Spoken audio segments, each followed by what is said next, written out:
ഹരി ഓം. സദാശിവസമാരംഭാം ശങ്കരാചാര്യമധ്യമാം അസ്മദാചാര്യപര്യന്താം വന്ദേ ഗുരുപരമ്പരാം. ഓം. ഇന്ന് നമ്മൾ 11-ാമത്തെ ശ്ലോകം തുടങ്ങുകയാണ്.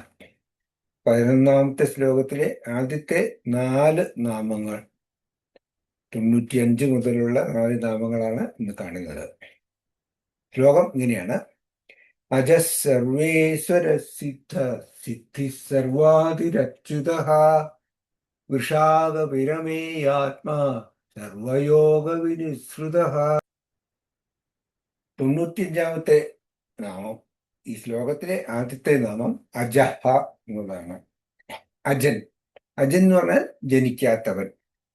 ഇതേ നാമം തന്നെ വീണ്ടും 204-ലും 521-ലും കാണും. അപ്പോൾ നമുക്ക് എൻ്റെ മറ്റുള്ള അർത്ഥങ്ങൾ എന്തൊക്കെയാണെന്ന് നോക്കാം. ഇവിടെ ജനനമില്ലാത്തവൻ എന്നാണ് ഇവിടുത്തെ അർത്ഥമെടുക്കുന്നത്. ശങ്കരാചാര്യർ വഹിക്കുന്നത് ന ജായതേ ഇതി അജഹ. സിമ്പിളായിട്ട് ജന്മം സ്വീകരിക്കാത്തവനാണ് അജൻ. ജനിക്കാത്തവൻ അല്ലെങ്കിൽ ഒരു തുടക്കവും ഇല്ലാത്തവനാണ് അജൻ. ഇനി ജനിക്കാത്തവൻ എന്ന് പറയുമ്പോൾ ഇല്ലാത്ത ഒന്നാണോ എന്ന് സംശയം വരാമല്ലോ. ജനിച്ചിട്ടില്ല എന്ന് പറഞ്ഞാൽ ഇല്ലായിരിക്കും, അതുകൊണ്ടായിരിക്കും ജനിക്കാത്തത്. അതുകൊണ്ട് ഈ സംശയം മാറ്റാനായിട്ട് ഭഗവാൻ തന്നെ മഹാഭാരതത്തിൽ ഇങ്ങനെ പറഞ്ഞിട്ടുണ്ട്. ശാന്തി പർവ്വത്തില് 342-ാമത്തെ അധ്യായത്തിലെ 74-ാമത്തേതാണ് ഭഗവാൻ പറയുന്നത്: ഞാൻ ഒരിക്കലും ജനിച്ചിട്ടേയില്ല, ജനിക്കുന്നുമില്ല, ഇനി ജനിക്കുകയുമില്ല. ഞാൻ ജനിച്ചിട്ടില്ല ഇതുവരെ, ഇപ്പൊ ജനിച്ചുകൊണ്ടിരിക്കുന്നുമില്ല, ഇനി ജനിക്കാൻ പോകുന്നുമില്ല. ഇത്രയും പറഞ്ഞതിന് ശേഷം ഇല്ലാത്തൊരു വസ്തുവാണെന്നുള്ള സംശയം നീക്കാനായിട്ട് പറയുന്നു: എല്ലാ ജീവജാലങ്ങളിലും ക്ഷേത്രജ്ഞ രൂപത്തിൽ വസിക്കുന്ന എന്നെ അജൻ എന്ന് വിളിക്കുന്നു. ആത്മാവ് ജന്മരഹിതനും മഹത്തായതുമാണ്. ഇതാണ് ഭഗവാൻ മഹാഭാരതത്തിൽ പറഞ്ഞിരിക്കുന്നത്. ഒരിക്കലും ജനിക്കാത്തവന് നാശവും ഉണ്ടാവില്ലല്ലോ. നാച്ചുറലി ജനിച്ചിട്ടില്ലെങ്കിൽ പിന്നെ എങ്ങനെയാ മരിക്കുന്നത്? ഭഗവാനാകട്ടെ വർധന, പരിണാമം, അപക്ഷയം തുടങ്ങിയ എല്ലാ മാറ്റങ്ങൾക്കും അതീതനാണ്. ഇതാണ് ഷഡ്വികാരങ്ങൾ എന്ന് പറയുന്നത്. ഭഗവത്ഗീതയിലും കഠോപനിഷത്തിലും പറഞ്ഞിട്ടുണ്ട്. കഠോപനിഷത്തിൽ പറഞ്ഞിരിക്കുന്നത് തന്നെ ഭഗവാൻ കോട്ട് ചെയ്ത് ഭഗവത്ഗീതയിൽ പറഞ്ഞിരിക്കുന്നതാണ്: ന ജായതേ മ്രിയതേ വാ കദാചിത് നായം ഭൂത്വാ ഭവിതാ വാ ന ഭൂയഃ അജോ നിത്യഃ ശാശ്വതോऽയം പുരാണഃ ന ഹന്യതേ ഹന്യമാനേ ശരീരേ.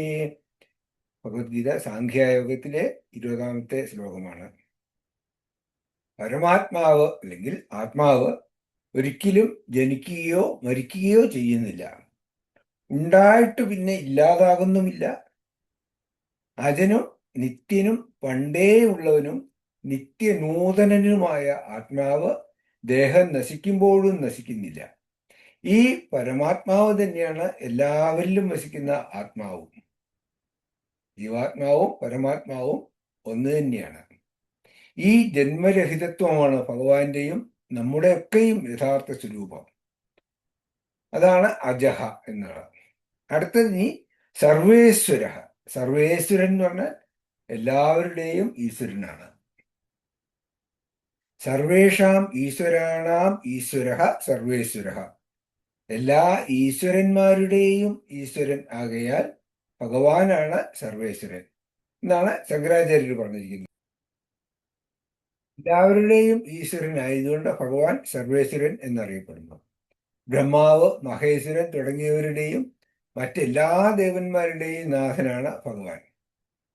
ദേവന്മാർ എല്ലാവരും അവരവരുടെ കർമ്മഫലം മൂലം അതാത് സ്ഥാനങ്ങളിൽ എത്തിയവരാണ്. ദേവന്മാരെല്ലാവരും നമുക്കറിയാം, ഭഗവാൻ ഈ മനുഷ്യര് തന്നെ വലിയ വലിയ യാഗങ്ങളും യജ്ഞങ്ങളും ഒക്കെ ചെയ്ത് ധാരാളം പുണ്യം നേടി അടുത്ത ജന്മത്തിൽ ദേവലോകത്തിൽ ദേവന്മാരായിട്ട് ജനിക്കുന്നവരാണ്. അങ്ങനെയാണ് ദേവന്മാർ ഓരോ സ്ഥാനങ്ങളിൽ ഓരോ പൊസിഷനിൽ എത്തിയിരിക്കുന്നത്. അവർക്ക് ഇതിനു മുമ്പിലത്തെ ജന്മത്തില് മനുഷ്യർ തന്നെയായിരുന്നു. കാരണം ഭഗവാൻ ഭഗവത്ഗീതയിൽ പറഞ്ഞിട്ടുണ്ട്, മനുഷ്യലോകത്തിൽ മാത്രമേ ഒരാൾക്ക് കർമ്മം ചെയ്ത് പുണ്യം നേടാൻ പറ്റുള്ളൂ.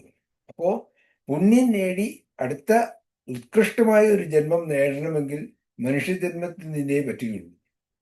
അത് തന്നെ യമധർമ്മരാജൻ കഠോപനിഷത്തിലും പറഞ്ഞിട്ടുണ്ട്. ജ്ഞാനാമ്യഹം സേവഹിരിത്യനിത്യം നഹി ധ്രുവൈ പ്രാപ്യതേ ഹി ധ്രുവം തത് തതോ മയാ നാചികേതശ്ചിദോഗ്നിർ നിത്യൈ ദ്രവ്യൈ പ്രാപ്തവാനസ്മി നിത്യം. കർമ്മങ്ങളെ കൊണ്ട് ശിക്ഷിക്കുന്ന ഉത്കൃഷ്ട ഫലങ്ങളെല്ലാം അനിത്യങ്ങളാണെന്ന് എനിക്കറിയാം. നിത്യമായ പരമാത്മപദം അനിത്യങ്ങളായ ഭൗതിക കർമ്മങ്ങളെ കൊണ്ട് കിട്ടുകയില്ലെന്നും എനിക്കറിയാം. എങ്കിലും സ്വർഗപ്രാപ്തിക്കായിട്ടുള്ള ഈ നാചികേതയാഗം, നചികേതാഗ്നി ഞാൻ അനുഷ്ഠിച്ചു. അതിൻ്റെ ഫലമായി എനിക്ക് കിട്ടിയതാണ് മനുഷ്യലോകത്തിലെ അപേക്ഷിച്ച് നിത്യമായിട്ടുള്ള ഈ യമ പദവി. യമധർമ്മൻ എന്നുള്ള ഈ പോസ്റ്റ് അങ്ങനെ നാചികേതയാഗം ചെയ്തപ്പോൾ അതിൻ്റെ ഫലമായിട്ട് എനിക്ക് കിട്ടിയതാണ് എന്ന് യമധർമ്മരാജൻ പറയുന്നുണ്ട്. അപ്പോൾ എല്ലാ കർമ്മങ്ങളുടെയും ഫലദാതാവായ ഭഗവാൻ തന്നെയാണ് ദേവന്മാർക്കും അതാത് പദവികൾ കർമ്മഫലമായി നൽകുന്നത്. അതുകൊണ്ട് തന്നെ ഈ ദേവന്മാരുടെയും എല്ലാം ഈശ്വരനാണ് ഭഗവാൻ. ഈ ഉപാദാന കാരണമായതുകൊണ്ട് സർവവും ഭഗവാനാണ്. നിമിത്ത കാരണമാണെങ്കിൽ ഭഗവാൻ ഈശ്വരനുമാണ്. നിമിത്ത കാരണം എന്ന് പറഞ്ഞാൽ അതിനെ നിർമ്മിക്കാനുള്ള ആള്, ആ നിർമ്മിക്കുന്ന ആളെയാണ് നിമിത്ത കാരണം എന്ന് പറയുന്നത്. ഈശ്വരൻ എന്ന നിലയ്ക്കാണ് ഭഗവാൻ പ്രപഞ്ച സൃഷ്ടി നടത്തുന്നത്. ഉപാദാന കാരണം എന്ന് പറഞ്ഞാൽ അതിൻ്റെ മെറ്റീരിയൽ കോസ് ആണ്. അത് മെറ്റീരിയൽ കോസ് ഭഗവാൻ ആയതുകൊണ്ട് എല്ലാം ഭഗവാൻ തന്നെയാണ്. പ്രപഞ്ചത്തിൽ കാണുന്ന എല്ലാം ഭഗവാനാണ്. അങ്ങനെ ഭഗവാൻ സർവേശ്വരനുമാണ്. ബൃഹദാരണ്യകോപനിഷത്തിലും മാണ്ഡൂക്യോപനിഷത്തിലും ഭഗവാനെ ഏഷ സർവേശ്വര എന്നാണ് പറഞ്ഞിരിക്കുന്നത്. അത് തന്നെയാണ് ഇവിടെ പറയുന്ന സർവേശ്വരൻ. അടുത്തത് 97ാമത്തെ നാമം സിദ്ധ എന്നാണ്. ഇത് വീണ്ടും 819 കാണും. ഇവിടെ സിദ്ധൻ എന്നാൽ എല്ലാം നേടിയവൻ എന്നാണ് അർത്ഥം. അല്ലാതെ വലിയ യോഗസിദ്ധികളൊക്കെ ഉള്ള ആളെന്നല്ല, എല്ലാം നേടിയവൻ എന്നാണ്. നിത്യനിഷ്പന്ന രൂപത്വാ സിദ്ധ എന്നാണ് ശങ്കരാചാര്യർ പറഞ്ഞിരിക്കുന്നത്. അതായത് നിത്യസിദ്ധ സ്വരൂപനാകയാൽ സിദ്ധൻ. ഉദ്ദേശിച്ച കാര്യങ്ങൾ സാധിച്ചെടുത്ത ആളെയാണ് സിദ്ധൻ എന്ന് പറയുന്നത്. ഏതെങ്കിലും ഒരു ലക്ഷ്യത്തെ തേടുന്നവൻ അല്ലെങ്കിൽ അതിനുവേണ്ടി ശ്രമിക്കുന്നവൻ സാധകനാണ്. സാധകന്റെ ലക്ഷ്യമാണ് സാധ്യം. എന്ത് നേടിയെടുക്കാനാണോ സാധകൻ ശ്രമിക്കുന്നത് അതിനെ സാധ്യം എന്ന് പറയും. ആ ലക്ഷ്യത്തെ നേടുന്നതിനുള്ള മാർഗമാണ് സാധന. ആ ലക്ഷ്യം നേടിക്കഴിഞ്ഞാൽ സാധകൻ സിദ്ധനായി. അപ്പോൾ ഒരു സാധകൻ സാധനകൾ വഴി സാധ്യത്തിനു വേണ്ടി ശ്രമിക്കുന്നു. ആ സാധ്യം നേടിക്കഴിയുമ്പോൾ സാധകൻ സിദ്ധനാകുന്നു. അപ്പോൾ ആ പറയുന്ന സിദ്ധനാണ്, എല്ലാ കാര്യങ്ങളും നേടിയെടുത്തവനാണ് ഇവിടെ പറയുന്ന സിദ്ധൻ. എല്ലാവരുടെയും സാധനയുടെ പരമമായ ലക്ഷ്യം ആനന്ദം അല്ലെങ്കിൽ സുഖമാണ്. ഈ സുഖം തന്നെയാണ് പൂർണ്ണത്വം എന്ന് പറഞ്ഞാൽ പൂർണ്ണമാണ് എന്നുള്ളത് അറിയുമ്പോഴാണ് സുഖമുണ്ടാകുന്നത്. നമുക്ക് എന്തെങ്കിലും കുറവുകളുണ്ടെന്ന് തോന്നിക്കഴിഞ്ഞാൽ, എന്തെങ്കിലും കുറവുകളുണ്ടെന്നുള്ള വിചാരം വന്നു കഴിഞ്ഞാൽ സുഖമുണ്ടാവില്ല. ആ കുറവ് നികത്തി പൂർണ്ണമാവുമ്പോൾ മാത്രമാണ് നമുക്ക് സുഖമുണ്ടാകുന്നത്. അപ്പോൾ നമ്മൾ സുഖത്തിനെയാണ് തേടുന്നതെന്ന് പറഞ്ഞാൽ എന്താണ് അർത്ഥം? ഈ പൂർണ്ണതയെ ആണ് തേടുന്നത്. പൂർണ്ണമാകാനുള്ള ത്വരയാണ് മനുഷ്യജീവിതം. അതിനായിട്ടുള്ള സ്ട്രഗിളാണ്. ഈ പൂർണ്ണതയാണ് സുഖം അല്ലെങ്കിൽ ആനന്ദം അല്ലെങ്കിൽ മോക്ഷം. ഇതിനെ തന്നെയാണ് ബ്രഹ്മൻ എന്ന് വേദാന്തത്തിൽ പറയുന്നത്. ഉപനിഷത്തുകൾ പറയുന്നു, മകനെ, നീ ഈ പൂർണ്ണത്വം തന്നെയാണ്, അത് നീ തന്നെയാണ്. തത്വം അസി, തത്വം അസി. അത് ആ നീ അന്വേഷിക്കുന്ന പൂർണ്ണത്വം നീ തന്നെയാണ്. അത് നിന്റെ സ്വരൂപമാണ്.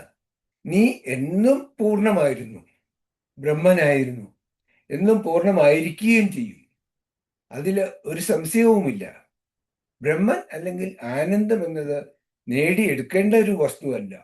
അതെപ്പോഴും നമ്മുടെ സ്വരൂപമാണ്, സിദ്ധവസ്തുവാണ്. അജ്ഞത കൊണ്ട് നാം ഇത് മനസ്സിലാക്കുന്നില്ല എന്ന് മാത്രം. അത് തിരിച്ചറിയുക മാത്രമാണ് വേണ്ടത്. അതിനെയാണ് മോക്ഷം എന്ന് പറയുന്നത്. ഭഗവാൻ ഗീതയിൽ പറയുന്നുണ്ടല്ലോ, 4-ാം അധ്യായത്തിൽ, ബ്രഹ്മാർപ്പണം ബ്രഹ്മഹവിഹി ബ്രഹ്മാത്മോ ബ്രഹ്മണാഹുതം. എല്ലാം ബ്രഹ്മൻ തന്നെയാണ്. അർപ്പണവും ഹവിയും ഹവിസും അർപ്പിക്കുന്നവനും അർപ്പണം ചെയ്യുന്ന അഗ്നിയും എല്ലാം ഭഗവാൻ തന്നെയാണ്, ബ്രഹ്മൻ തന്നെയാണ്. സാധകനും ബ്രഹ്മനാണ്, സാധ്യവും ബ്രഹ്മനാണ്, സാധ്യം നേടിക്കുന്ന സിദ്ധനും ബ്രഹ്മനാണ്. സർവവ്യാപിയായ സർവസ്വരൂപനായ ബ്രഹ്മനിൽ സാധകനും സിദ്ധകനും എല്ലാം അടങ്ങിയിരിക്കുന്നു. അപ്പോൾ പരബ്രഹ്മമായ ഭഗവാൻ സിദ്ധൻ തന്നെയാണ്.